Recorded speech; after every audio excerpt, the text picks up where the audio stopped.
Sumber kita terkait topik kita pada pagi hari ini, kami punya satu tayangan yang pemirsa Selamat Pagi Indonesia bisa saksikan berikut ini. Dan sudah hadir narasumber pagi hari ini di Semangat Pagi Indonesia. Beliau adalah Dr. Andes Haji Abdul Ghani, merupakan anggota MUI Jakbar, komisi dari UKUA yang sudah hadir. Assalamualaikum Pak Ustadz. Waalaikumsalam. Selamat pagi, terima kasih pagi hari ini. Pak Ustadz, kita hari ini membahas mengenai zakat, infak, dan juga sedekah. Ya. Mungkin pemirsa Selamat Pagi Indonesia masih belum bisa membedakan Pak Ustadz. Sebenarnya apa itu zakat, apa itu infak, dan apa itu sedekah Pak Ustadz? Baik. Pada dasarnya ketika kembali kepada ayat Al-Quran, bahwa kalimat yang tertera dalam ayat Al-Quran adalah bahasanya sedekah. Tetapi kemudian bahwa sedekah itu ada sedekah wajib, ada sedekah sunnah. Maka sedekah wajib itu masuk dalam kategori zakat. Oke.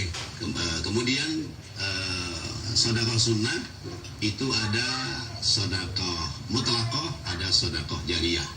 Sedekah mutlaqah adalah pemberian yang ketika orang memberikan sesuatu maka selesai pahalanya pada saat memberikan. Kemudian sedekah jariyah adalah sedekah yang nilainya itu kemudian tumbuh dan berkembang karena disedekahkan kepada tempat-tempat ibadah misalnya. Baik, kalau misal untuk zakat sendiri ini kan bisa dibayar oleh 8 golongan ya Ustaz, kalau tidak salah. Nah, ini golongan-golongan apa saja yang bisa melakukannya? Baik, bahwa Al-Quran menyebutkan ada 8 golongan yang punya hak untuk menerima zakat, maka disebutnya adalah mustahik zakat. Bahwa hitungannya adalah sedekah itu untuk fuqara, masakin, fakir, miskin, gharim, orang yang punya hutang, kemudian mu'allafati qulubuhum, orang yang dia mu'allaf, yaitu orang dari luar Islam masuk Islam, baru masuk Islam, kemudian wal amilina 'alaiha, orang yang mengatur urusan zakat, kemudian wa fi sabilillah, orang-orang yang berjuang di jalan Allah, kemudian wal gharimina, orang-orang yang punya hutang, dan juga ibnu sabil, yaitu orang-orang yang dalam perjalanan dia kesulitan biaya, lalu kemudian dia punya hak untuk mendapatkan zakat. Oke. Kalau infak sendiri gimana Pak Ustadz? Baik. Infak, jadi kan zakat, infak, sedekah. Ya. Infak itu bisa masuk dalam golongan zakat, artinya infak bisa menjadi hukum wajib, ada infak menjadi hukum sunnah. Apa yang membedakannya Ustaz? Yang membedakan bahwa ketika infak itu hukumnya wajib adalah karena infak itu bahasanya nafkah. Nafkah itu misalnya suami kepada istri adalah sebuah kewajiban yang harus diberikan, tentu sesuai dengan kemampuan suami dalam memberikan nafkah kepada istri. Atau orang tua kepada anak yang anak itu belum punya kemampuan untuk mendapatkan rezeki, itu nafkah wajib. Atau misalnya anak kepada orang tua yang memang kondisi orang tua itu dalam keadaan sudah tidak ada kemampuan untuk mencari rezeki, maka itu menjadi nafkah wajib anak terhadap orang tua. Selebihnya dari itu adalah nafkah sunnah. Misalnya kita punya saudara kita tidak dalam kemampuan yang sempurna, maka kita memberikan nafkah kepada mereka, itu hukumnya sunnah. Seperti itu. Oke, betul. Nah Ustadz, kalau untuk menghitung sendiri nih zakat, berapa persen sih yang mesti kita bagikan untuk orang-orang yang kurang mampu? Terus kan zakat juga terbagi banyak sekali ya Ustadz, ada zakat mal, zakat fitrah seperti itu, ada juga zakat untuk pesangon juga seperti itu nih. Apa saja yang membedakannya dan berapa persennya juga Ustadz? Baik, zakat itu ada disebutnya adalah zakat emas dan perak. Kemudian ada zakat tijarah, zakat perdagangan, ada zakat buah, ada pula zakat pertanian, dan belakangan ini sebagian ulama mulai membahas tentang zakat profesi. Ini seperti apa? Zakat profesi itu kemarin sempat diperbincangkan tuh Ustaz. Jadi satu persatu, misalnya zakat pada umumnya itu adalah orang wajib zakat itu pertama harta yang dia miliki sudah mencapai 1 nisab. Yang pertama. Kemudian yang kedua adalah al-haul, masa waktu dia kepemilikan harta. Jadi masa kepemilikan, kemudian jumlah yang dia sudah wajib untuk berzakat, itu ada ketentuannya masing-masing. Rinciannya ada dalam kaidah ilmu fikih. Jadi misalnya orang punya binatang ternak kambing, maka ketika orang itu punya kambing 40 ekor, maka wajib mengeluarkan zakat 1 ekor kambing jantan yang dewasa. Itu salah satu contoh. Kemudian zakat emas misalnya, zakat emas itu ukurannya adalah untuk ukuran sekarang ini kurang lebihnya 96 gram emas. Jadi kalau orang punya perhiasan emas yang itu menjadi simpanan, harta simpanan, maka ketika jumlahnya sudah 96 gram lebih, lalu kemudian masa waktu yang dimiliki itu sudah 1 tahun lebih, maka berarti dia punya kewajiban untuk mengeluarkan zakat emas. Oke. Ya, itu hitungannya prosentasenya adalah 2,5%. Kalau bicara tentang tadi itu dari apa yang begitu banyaknya, sebenarnya baiknya kita berzakat, kita berinfak, kita bersedekah. Ini kepada siapa sih? Melalui apa medianya? Apakah tadi sempat dibahas mengenai jangan di daerahnya, tapi melalui badan amil zakat? Itu seperti apa sebenarnya ketentuannya, Pak? Bicara amil zakat, bahwa amil zakat ini kan ada yang memang dibentuk oleh pemerintah secara resmi, yang bekerjanya adalah sepanjang tahun. Dan ini yang sesungguhnya difahamkan dalam beberapa kaidah fikih. Tetapi ada amil zakat yang sifatnya temporer. Biasanya itu kepanitiaan pada pengurus masjid, pengurus musola, atau majelis-majelis taklim, yang mereka ketika sudah melewati setengah Ramadan, lalu kemudian mereka membentuk kepanitiaan, utamanya zakat fitrah dan zakat mal. Maka sesungguhnya lembaga-lembaga amil ini berfungsi untuk meratakan pendistribusian harta zakat. Sebab kalau orang mengeluarkan zakat itu masing-masing, individu masing-masing, khawatir harta zakat itu bertumpuk hanya pada beberapa gelintir orang saja. Tidak tersebar gitu dengan rata. Pada wilayahnya. Makanya dibentuk itu ya. Maka kemudian diperlukan adanya amil zakat. Tapi Ustadz, bagaimana kita menentukan atau melihat bahwa memang apa yang kita berikan itu bisa sampai dengan orang-orang yang tepat juga, Ustadz? Karena kan kita tidak tahu ya nanti akan Jadi selalu iya. Kalau misalnya kita bicara basis, sebut misalnya basis DKI, karena kebetulan kami juga dari MUI ikut mengawasi perjalanan kegiatan basis DKI, dan kebetulan saya di wilayah barat, jadi wilayah Jakarta Barat, saya banyak ikut terlibat. Ada pendistribusian yang memang senantiasa disampaikan, seperti misalnya kepada guru ngaji, kepada fakir miskin, kepada marhum masjid dan yang lainnya. Dan itu alhamdulillah beberapa hari yang lalu sudah dilaksanakan. Adapun pendistribusian amil zakat yang kaitannya dengan kepanitiaan temporer, itu biasanya merujuk kepada ulama setempat.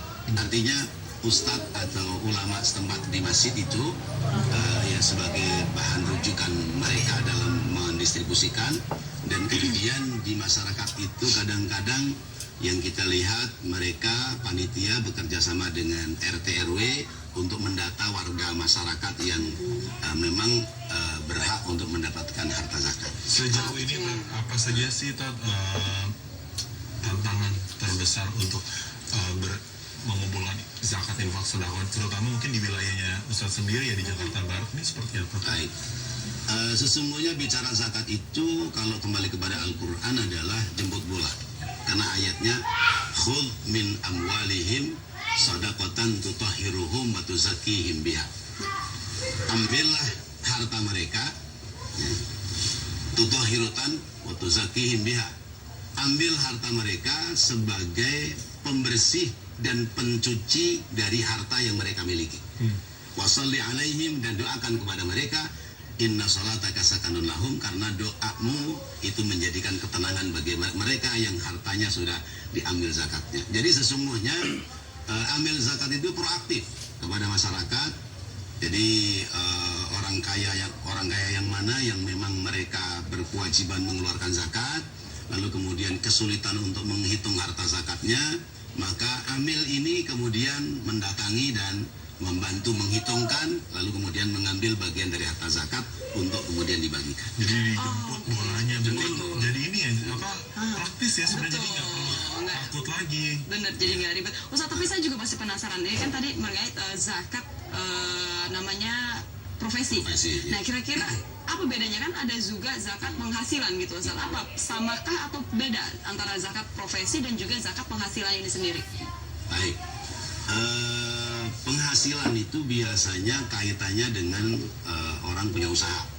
Jadi misalnya dia punya usaha, praktisnya kalau kembali kepada tadi emas 96 gram sebagai acuan, 96 gram atau 1 on emas misalnya, maka acuannya itu kalau misalnya orang punya usaha dalam 1 tahun, modal awal berapa, modal ini sudah dizakati sebelumnya atau belum? Kalau sudah dizakati, maka nanti ketika menghitung hasilnya, dia tidak lagi dizakati karena sudah dizakati pada awalnya. Maka yang dizakati adalah hasilnya. Ketika hasil usaha 1 tahun itu mencapai harga emas 96 gram, maka berarti dia namanya wajib zakat. Wajib zakat. Wajib zakat yang harus dia keluarkan dari penghasilan itu. Tapi kalau umpamanya dalam 1 tahun penghasilan kotornya itu kurang dari 96 gram emas, maka dia tidak wajib zakat, hanya dianjurkan untuk memperbanyak bersedekah. Bagaimana kalau belum di awal, Ustaz? Maksudnya? Yang tadi belum dikeluarkan di awal, seperti modalnya tadi. Kalau modal awal itu belum dikeluarkan zakat, maka modal itu dikumulatifkan. Ditambahkan dengan penghasilannya. Dengan penghasilannya, lalu kemudian dibagi 2,5% keluarkan zakatnya. Nah, kalau itu tadi adalah Itu zakat zakatnya. zakat tijarah perdagangan. kalau profesi.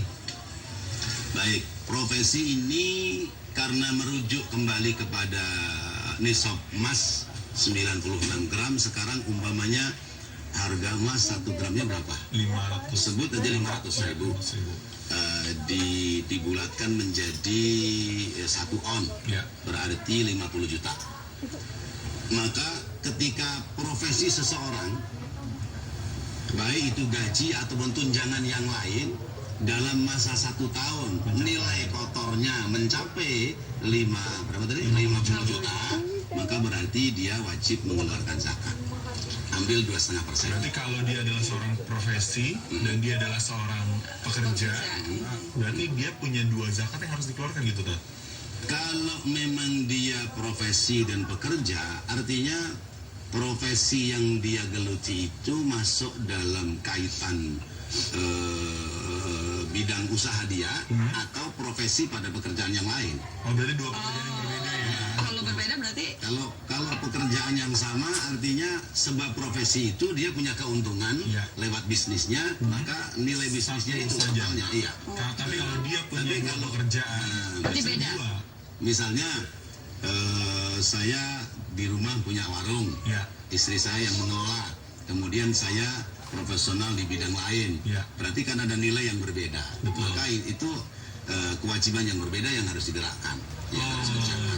Jadi bukan digabung ya, karena satu orang Iya. punya 2 pekerjaan, jadinya 1. Jadi nggak boleh tuh tata itu yang harus dihindarkan ya sebenarnya. Oke, nah ini juga baru kita ketahui dan yakin juga pemirsa juga mungkin baru Ada tahu beberapa gitu, ada yang- beberapa yang akhirnya baru tahu informasi ternyata ini ada perbedaannya gitu ya, tidak bisa Dan di. penghitungan profesi, penghitungan zakat profesi itu saya mengambil sampel yang gampang, contoh yang gampang. Kalau umpamanya sebut satu bulan itu, 1 tahun itu orang punya keuntungan hasil profesi tadi 50 juta. Ya. Kalau dibagi 12 bulan, berarti 1 bulannya berapa itu? Sekitar 4 jutaan ya, jutaan. 4 jutaan. Kalau orang punya usaha, punya kerjaan, dia bekerja, gaji 1 bulan itu 4 juta, kali 12 bulan, 4 kali 12, berarti 48 juta, atau misalnya 5 juta dalam 1 bulan, Ya. berarti dia sudah menjadi orang yang wajib zakat. Ya. Kalau mau dia keluarkan, boleh dia keluarkan 2,5% itu pada setiap setiap bulannya, atau dia keluarkan nanti akhir tahun. Untuk memberingan sesungguhnya lebih bagus dikeluarkan setiap bulan. Artinya penghitungannya begini. Misalnya saya punya profesi, gaji saya 1 bulan 5 juta total itu ya, itu nilai bruto ya, brutonya total 5 juta. Udah saya ambil aja dulu 2,5%. 2,5% dari 5 juta, berapa itu? 2,5% dari 5 juta tuh. Kurang lebih sekitar 100-an ribu ya. 125.000 ya. 125.000. Kita ambil, kita keluarkan sebagai harta zakat. Maka berarti yang 4.875.000 itu semuanya sudah bersih. Karena sudah kita keluarkan zakat.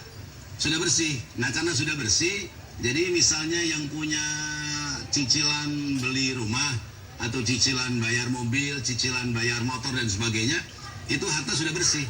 Yang untuk belanja, yang untuk biaya sekolah anak dan sebagainya, berarti itu harta sudah bersih karena sudah dikeluarkan zakatnya. Oke. Baik. Jadi intinya bahwa nggak cuma pajak saja, tapi zakat itu juga perlu ya. Iya. Ada perbedaan pajak dengan zakat. Gitu. Nah, kalau untuk ini, jadi kita sebagai pencerahan juga kepada pemirsa gitu, akhirnya sudah tahu nih apa bedanya zakat, infak, dan sodako. Apalagi di bulan suci Ramadan seperti ini, ada baiknya kita juga berbagi kepada sesama juga yang membutuhkan ya. Terima kasih. Terima kasih banyak pagi hari ini. Semoga kita sama-sama diberikan pencerahan. Amin. Dengan dialog pagi hari ini tadi. Sukses untuk Terima kasih. Nah, pemirsa, kali ini kita juga punya satu segmen, yaitu kita akan memberikan tips kepada pemirsa.